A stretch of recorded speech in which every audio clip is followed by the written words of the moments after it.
I'm just blowing smoke if I write that into projections. So yeah, this could happen. I hope this happens. It probably will happen, but I'm not underwriting to it because I owe my investors better than that. Welcome into the Get Invested podcast, a podcast about all things real estate and real estate investing, brought to you by Capital Velocity Investments and a part of the Matthias Talks Investing Substack. Hello. Welcome in to another episode of the Get Invested podcast with your host, Jordan and Matthias. As always, we're excited to be here with you today and talk all things investing, real estate, and real estate investing. Today, we thought we'd talk about managing investor expectations. Obviously, we're going to get into what that means and how it's important. And really, it's kind of just core to the approach we take to the business as a whole. But, Matthias, just take her off. Yeah, I think I'll start like this. We say that we're not really in the real estate business. We're not in the investment business. We're in the trust business. And one of the best ways to build trust with the people that we work with, the investors that we partner with, or other, operators, managers that we partner with, is kind of setting and managing expectations on, what to expect from us, what to expect from any given project, what to expect from, how we're going to treat this, that, and the other. I think that's managing expectations goes a long way to building trust, because doubt and confusion is how you lose trust. Whether anything wrong has happened at all, I think I try to avoid that, and I think that's the best way to gain and maintain trust with people is to manage those expectations. So we talk managing investor expectations. We're going to kind of go over how we set that up from the very beginning whenever we start on a project. Go through some kind of bullet points of,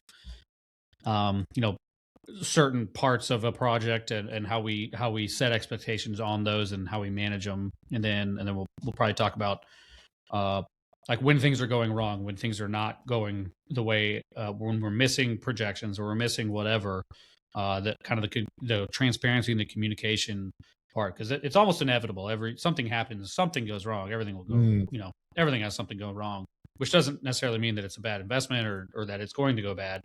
It's just, this isn't what we expected. We're working through it here. We'll talk through that communication process, I guess. So those are the big things that we'll hit today. Yeah, I'm already revising myself because I was the one who suggested managing expectations. But that sounds like we're handling people, right? Like we're like, okay, that's not what we mean. We just mean setting the cattle pin just right so that they go down. Yeah, the right. Sheet. And like, don't get too high, don't get too low. We've got, that kind of thing. No. It's more, we should say, I guess, being clear about what they can expect. And from the get-go and being consistent moving forward. And like you said, that's one, just going out of, it is in a lot of ways, I wouldn't say it's going out of our way, but taking that extra step to make sure you're being clear on exactly, what's coming up, what might happen, where we're looking at, what we're thinking about. And then kind of trying to stay ahead of things in that communication, right? Like going ahead and being over communicative, if not, as a default. But yeah. All right. So like you said, starting off essentially. Yeah. So the number one way that I think we kind of set expectations is, and you've heard us talk about it before, but is our conservative underwriting. So basically, whenever we're looking at properties, a project, the very first day it comes across the desk, we start building an underwriting, we start building projections, start thinking about if this is going to even be a good deal or not.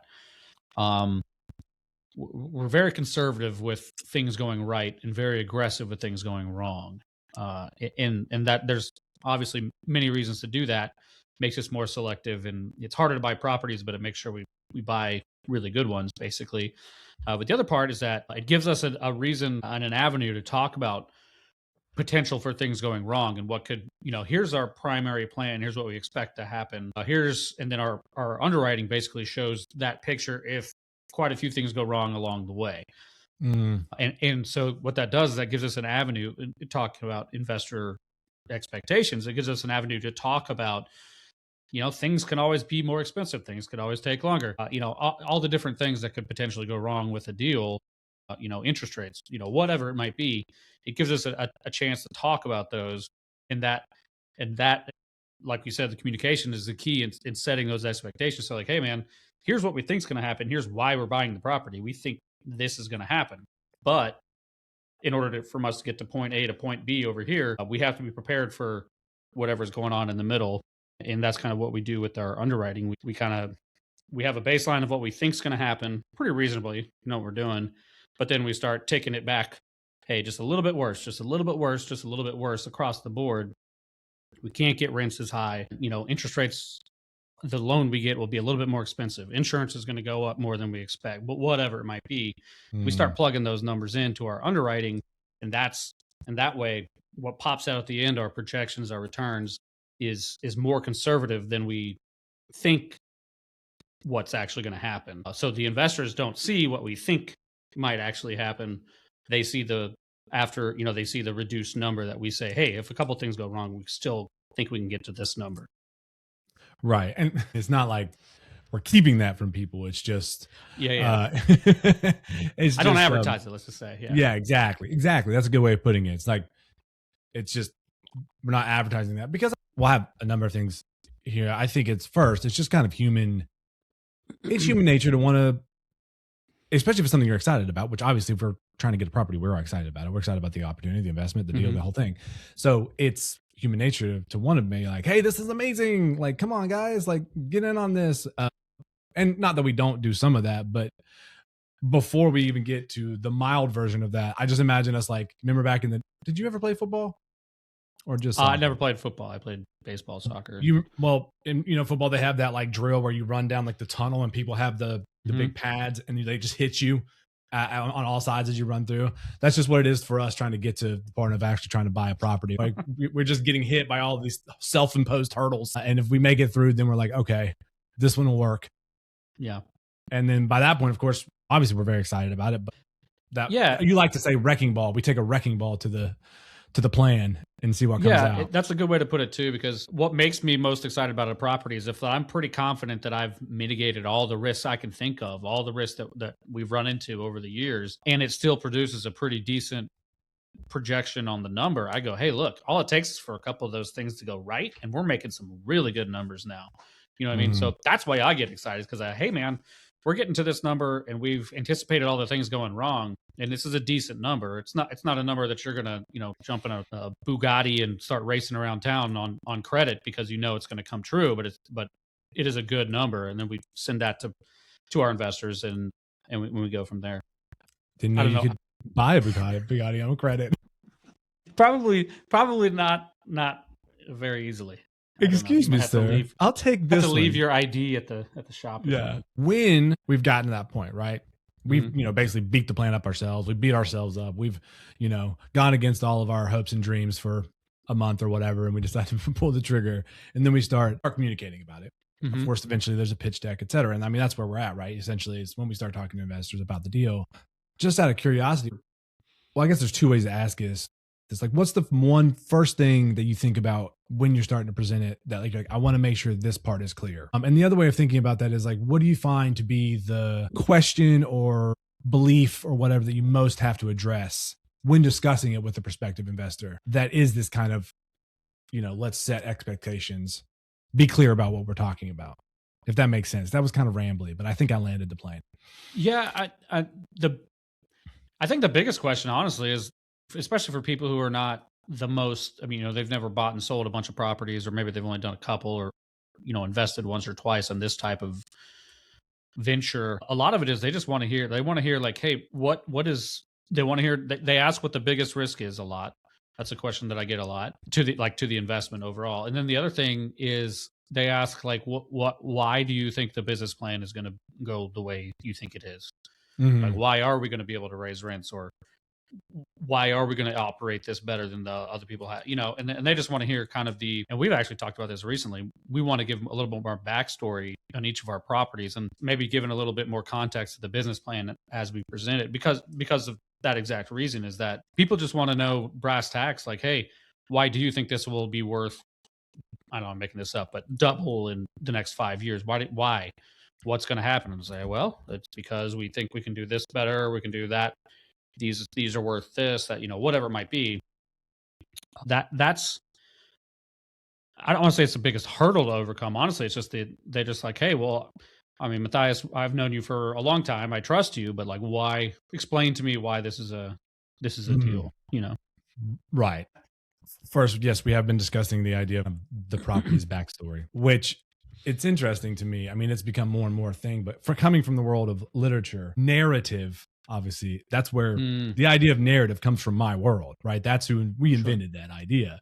And now it's pervasive through society to the point that even you read a financial critique of a company and, you know, like an assessment of a stock. And there's a narrative in there. And there's 100%. A part of it that is the narrative. So you're right. It's important to, and that narrative is built in this instance, the CVI narrative, I suppose, is both the approach and then that specific property, right? Like who we are, who you are, how we've approached it, how we've got to this place, and then why that property.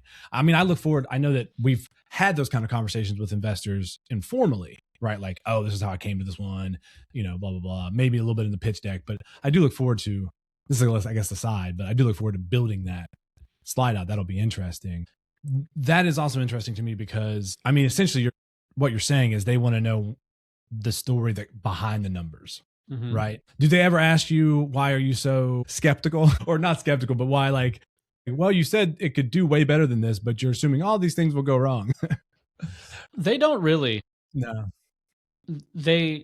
I think they get the reason why I do it. And I also think they may not all think it all. I mean, it really, what the biggest outcome of it is that we buy less properties. We go after less properties because it's just, so you know, we have these investment opportunities that just that much less commonly than, because we're very strict on that. So, I mean, I think they appreciate what I'm trying to do. They don't necessarily always understand how it plays into the you know, numbers that they're looking at on, especially that's why, like I said, maybe that narrative is a little bit more explanatory than the charts and numbers and stuff that we put out. So, you know, combining them together is probably a great idea moving forward. Yeah, I mean, because I think that they'll understand the numbers. I think. I mean, we hope. Obviously, that's our goal. Yeah, I know. I've been talking about them for a whole long time. I mean, get it. Like we said, you know, we don't want them to invest in anything that they don't understand. So I mean, I don't think that's really an issue most of the time. But that is not to say that context, that color, if you will, even doesn't, one, just fill out the picture, maybe give them a little bit more peace of mind, but just that why, answering that why that's natural to humans, right? Because I think one of the things that's interesting about this business is how much of it is, like, you know, you mentioned the trust business. One of my phrases I'm particularly proud of is that they don't really ever see this place, right? It's not like, you know, if you're making a pitch of a product, you like demonstrate the product right in front of them, right? Like, this is how it works. You're like, here's cut a penny with these scissors or this knife, whatever. Exactly. Going old school with the Cutco. My parents still use Cutco, by the way. Anyways. Hey, so my in-laws do. We have a couple in the house. They're fantastic. I'm no free ads, Cutco, but good way to go. The product is nice. Here are pictures. You know, you can look at this property on Google. You can find it, at least a map, street aerial image of it. Yeah. Especially since, as we've talked about, we often get properties that don't have a big online footprint. Like, on purpose, we're going for those.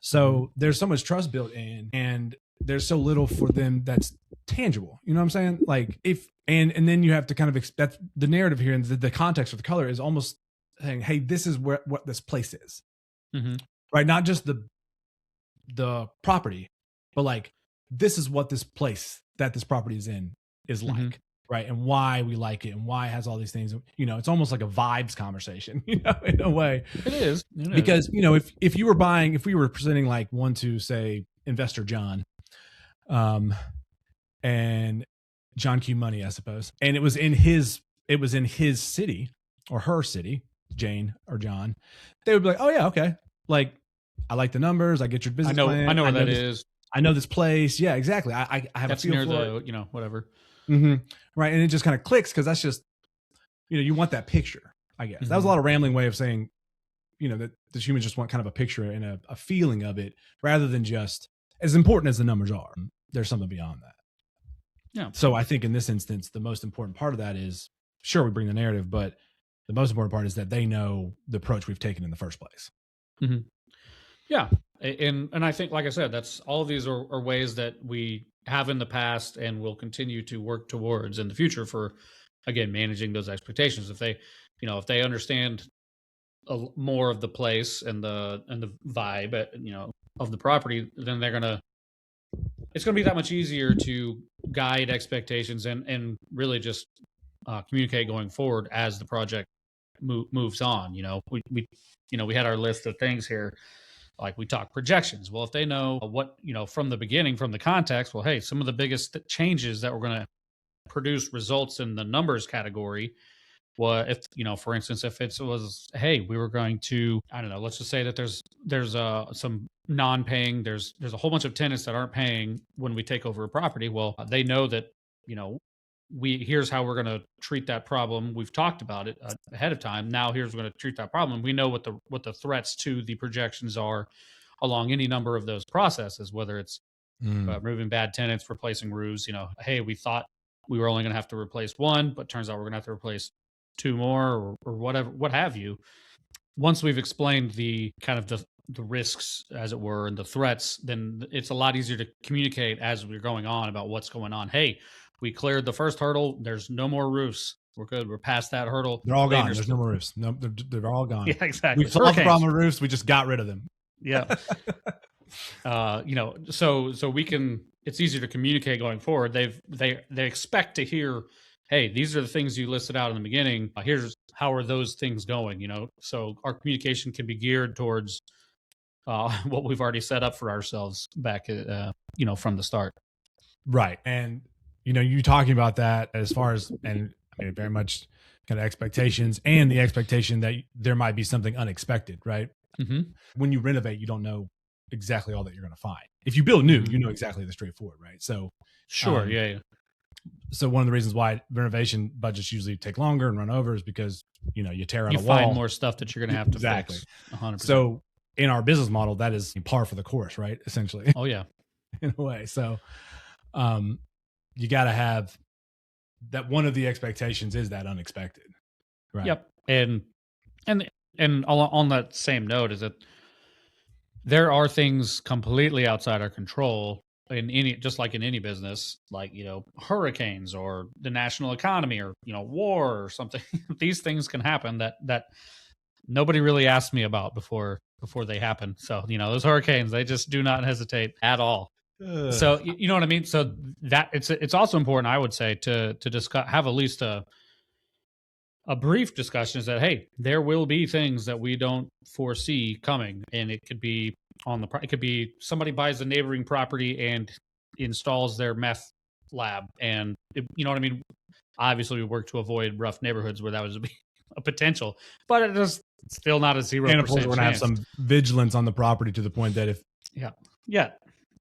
It would take a certain level of suspicious activity to build that. Yeah. I was talking with a property manager, one of our property managers, and she was telling me a story of a different property, not one of ours, thankfully, but it has been hit by cars. And we're talking about the same building on this property, an apartment complex. So it's not like it's like, some tiny house curbside. right on the road. Yeah. 3 times. Is it like on a really times. bad curve? Nope, not really. And that's just one of those things is like, you can't. So they ended up, they eventually just said, all right, we're going to put some beams in front of this, because apparently this is just a car magnet that people, they were all completely unrelated scenarios, but you can't make that up, right? That wouldn't be in the pitch deck. Be like, potential for cars driving into units. Thankfully, there was never anybody hurt. 3 different times. That's the same probability of winning the lottery and walking outside and getting struck by lightning. Yeah, and then getting stung by a bee, and it's the bee that kills you.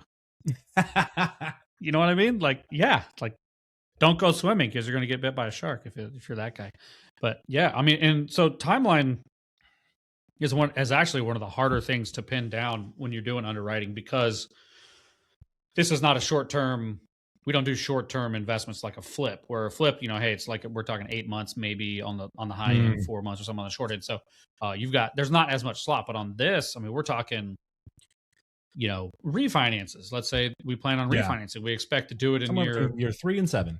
Yeah, exactly. And it's like, that's a big difference. So, building that timeline and setting projections based off the timeline is very difficult. And you've got hey, a lot of times, like we do value add investing, and it takes time to change a property, especially that property if it has a reputation in the community. Mm. We run You have to into do that. some rehabilitation.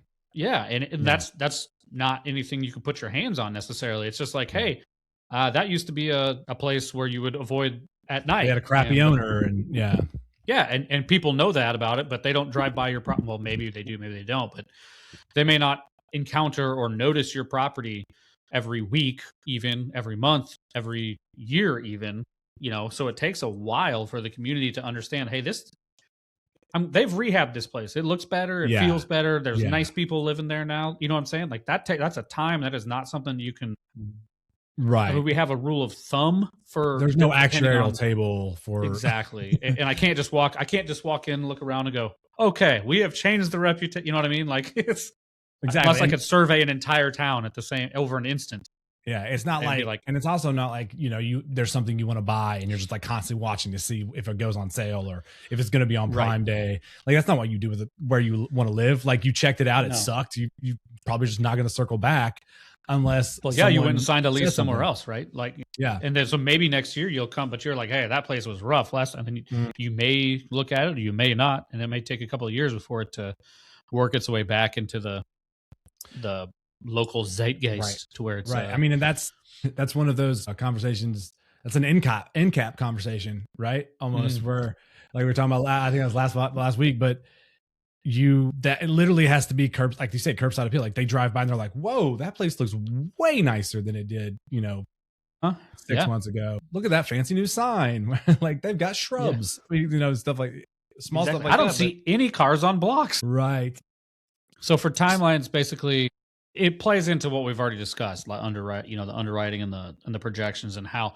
So we say, hey, we expect these things to take this long. And again, timelines is just like everything else. We're pretty conservative on the time. We think we can do it a lot quicker, but we're going to build it out, assuming that for some reason we can't do it as quick as we wanted, or it takes longer, or what have you. Again, it's just we're setting those expectations that here's the timeline that we think if things go relatively okay with a few bumps here and there, we can get to this timeline.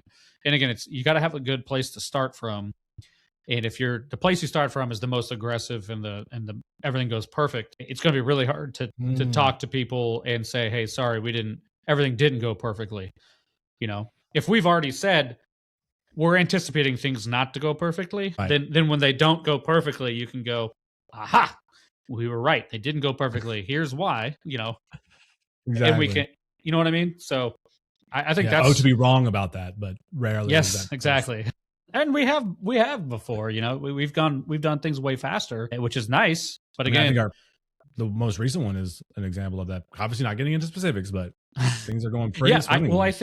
I think that, but that's never. And I always like to say, or one of our mottos around here is to under promise and over deliver. Nobody's ever mad when you adjust things like, sorry, man, we did things way faster and handed you way more money way faster. That only took 6 months, Yeah. not a year. Dang. I have yet to get that negative review on Google complaining about that. So I'd always like to give updates, changing updates, heading in the positive direction. And the way to do that is to set the expectations that, things will inevitably go wrong at some point. It may be a big impact, it may be a negligible impact, but something is going to go haywire. It's just the nature of the world we live in.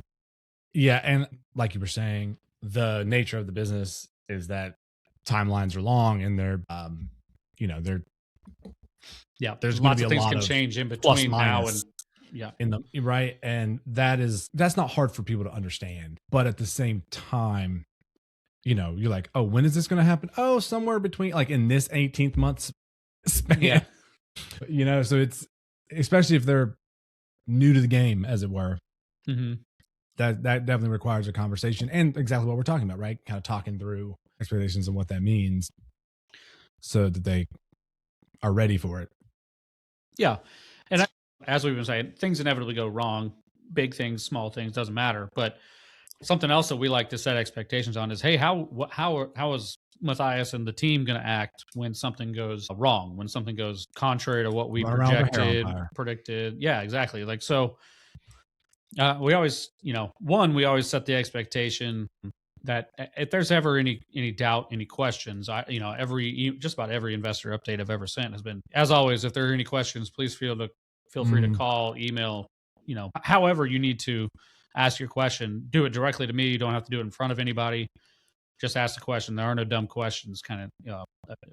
I work really hard to cultivate that mindset, saying that, hey, I'd much rather have investors with answered questions than, and I got all the time in a day to get to that point. So I'm always happy with questions. We don't ever. It's pretty rare we actually get questions, but maybe that's just a result of trying to communicate as much as possible. But that's definitely the key. And we always tell people, hey, you will know. We will report on a regular basis. You will get all the details, good, bad, ugly, and what we are doing about them. Something I always, going back to the military days, is that it's easy to find problems. It's easy to go, well, this is bad, but much more difficult is finding a solution to that problem before you run to your commander and say, hey, that's broke, that's wrong. Say, okay, thank you. Now be useful and figure out what we need to do about it. So obviously we work to do that. Hey, let's say occupancy is low. Here's A, B, and C of what we're doing to bring the occupancy back up to where we projected it to be, or things are taking longer, or they're more expensive. And hey, here's what we're doing. We're cutting this and that because things are just getting too expensive, and we're not going to get the cost benefit that we thought. So we're going to cut this and that. We're going to, focus on this, whatever it might be. Being very, very clear and transparent when there are problems, but also, we set the expectation that we will communicate what we are trying to do to fix it, to, whatever the issue might be. Right. And we have had a plethora of things. We've had a property where hurricanes, we've had, lawsuits we've had all sorts of things that you couldn't imagine while you were underwriting a property. But we've never had complaints from investors because all we did was communicate. All we did was say, hey, believe it or not, this is what's going on. Here's what we're doing about it. We'll keep you posted, so on. And I think in all the horror stories that I've heard from this business is hearing about investors who had, sponsors or people like me, and they just go quiet for months at a time. And they go, well, last I heard things were going pretty well. I don't really know what's going on. Almost inevitably, that's because something has gone horribly wrong. And they just don't want to tell people. They don't want to have the tough conversations. Right. They don't know what they're going to do about it yet. So they don't have any side good news to add. And so they just kind of, or just like you said, oh yeah, this is wrong, but here's how we're dealing with it. Already have a plan in place once it comes out. So a problem. But those are the worst. Those are what people stop investing because of, is when people who they trusted with their money stop talking to them and stop explaining what's going on. And now who knows what's going on. And so inevitably it's because something has gone wrong. They're potentially losing money, not making any money, locked up for a long time, not being useful. Those are kind of worst case scenarios, but they do happen to people who's potentially have different strategies, and not communicating about it is what we always tell people is that again, good, bad, and ugly, you will know about it. That is my promise again to investors, is that I'm going to do my best, obviously, to make everybody money. That's what I do here.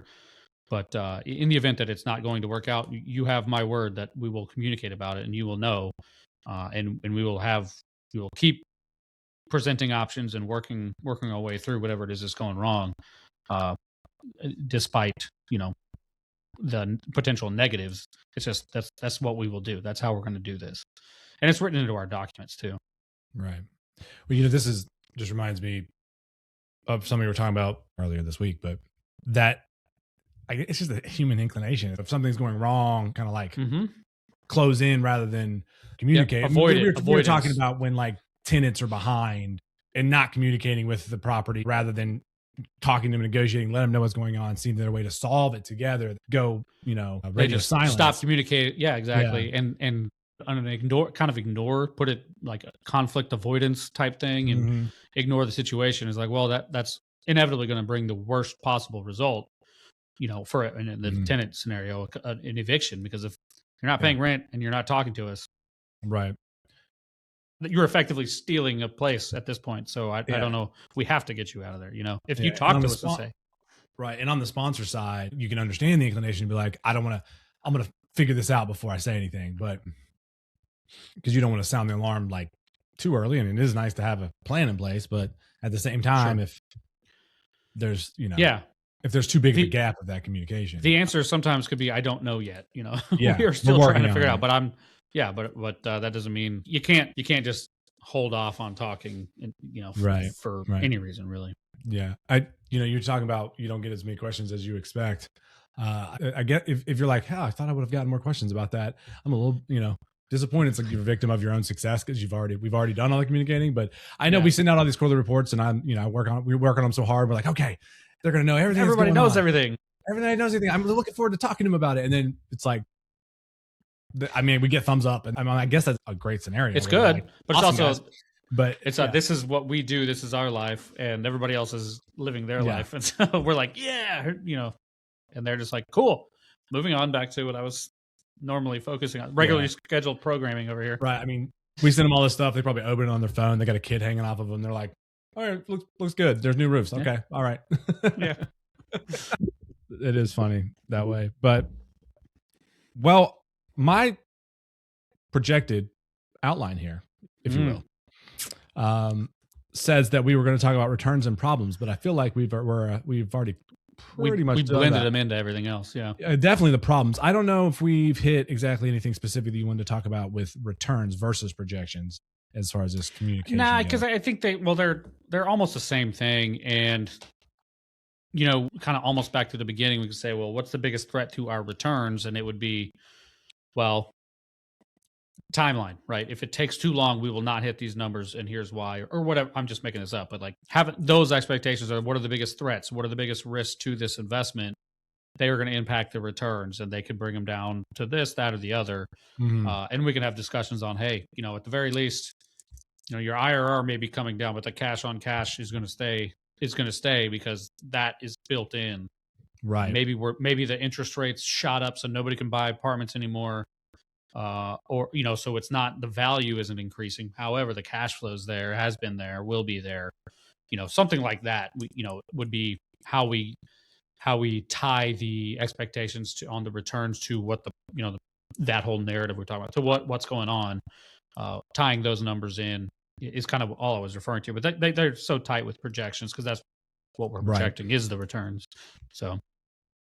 And it also ties into timelines because, for instance, you're like, okay, we think we're going to be able to start some level of distributions by this quarter after taking over whatever. And that, hopefully, but obviously, if it's not going to happen, maybe we didn't. Yep, exactly. So, yeah, I think one of the smartest things that we do in our presentation is that refi is nowhere to be found in the business plan.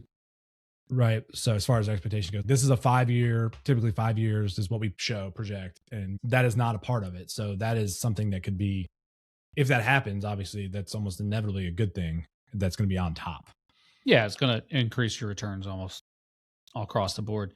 Yeah, we do that. And that's part of that underwriting. Yeah. And I'll just give a quick explanation. So basically it used to be when interest rates were super low and predictable, you would underwrite to a refinance, and that would juice your numbers and your projected returns whenever you're putting together your business plan, as it were. Well, 2022 and 3 happened, and everybody knows all the inflation, interest rates. It basically became unwise or unrealistic to base your returns based on being able to refinance, because we just don't know what interest rates are going to be like in 3 years. 4 years, 5 years, whatever, whenever this refinance might occur in our business plan. Now, I do tell people, hey, the plan is to refinance as soon as possible, assuming all the metrics are met and we can pull the cash and all those things that we talk about. Appreciation, cash out, yeah. Exactly. We plan on that, but my projections count on that not being able to happen. Our underwriting, we underwrite to 5 years, almost exclusively. We underwrite to 5 years, no refinance, and a sale. Basically, it took us a lot longer to do this. We could not get the financing for whatever reason. So if I can buy the property, at year 0, operate it for 5 years, execute the business plan without any other capital transaction. So basically, I'm controlling everything that I can control to make these projections work. And if that happens and the number that we sell at is good enough to meet our criteria that we pass to investors, that is what our projections are based on.